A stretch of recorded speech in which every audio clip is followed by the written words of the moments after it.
Je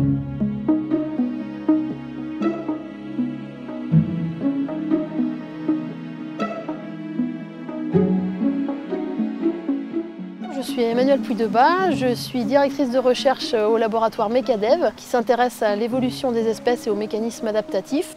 Et dans ce cadre, je développe une approche interdisciplinaire de l'évolution des capacités de préhension et de manipulation dans le monde animal.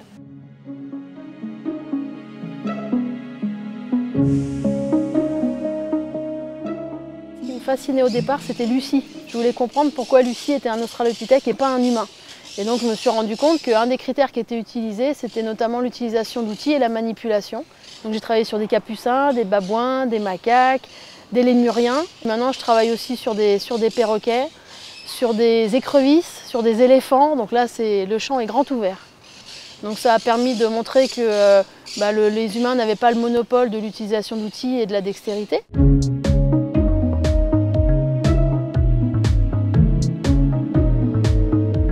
Ce qui est très intéressant dans ces images, c'est que d'abord on voit le petit qui observe beaucoup la scène, donc il y a déjà tout un phénomène d'apprentissage qui est enclenché.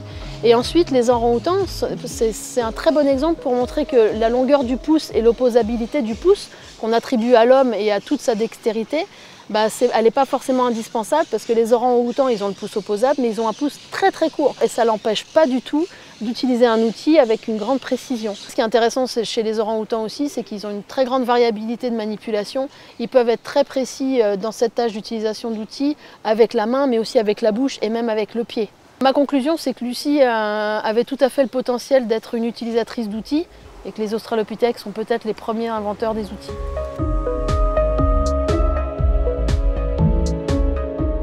Je travaille sur des aspects anthropologiques, mais aussi de la biologie évolutive, de la biomécanique, de l'anatomie, de la paléoanthropologie, de la génétique. Donc évidemment, on ne peut pas être fort dans tous les domaines.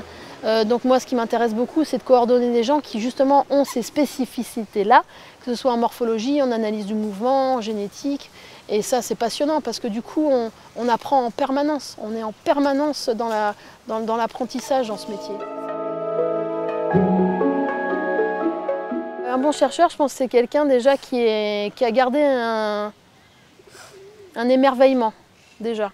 Ensuite, je pense que c'est quelqu'un qui se pose plein de questions et qui essaye de tout mettre en œuvre pour y répondre. On ne valide pas forcément les hypothèses qu'on avait posées. Quand on ne valide pas, c'est une réponse aussi. Ça fait partie d'être un bon chercheur, de se tromper aussi, je pense. C'est aussi quelqu'un, pour terminer, qui s'entoure beaucoup de collègues spécialistes dans d'autres disciplines dont on a besoin pour répondre à nos questions et qui s'entoure beaucoup de jeunes aussi.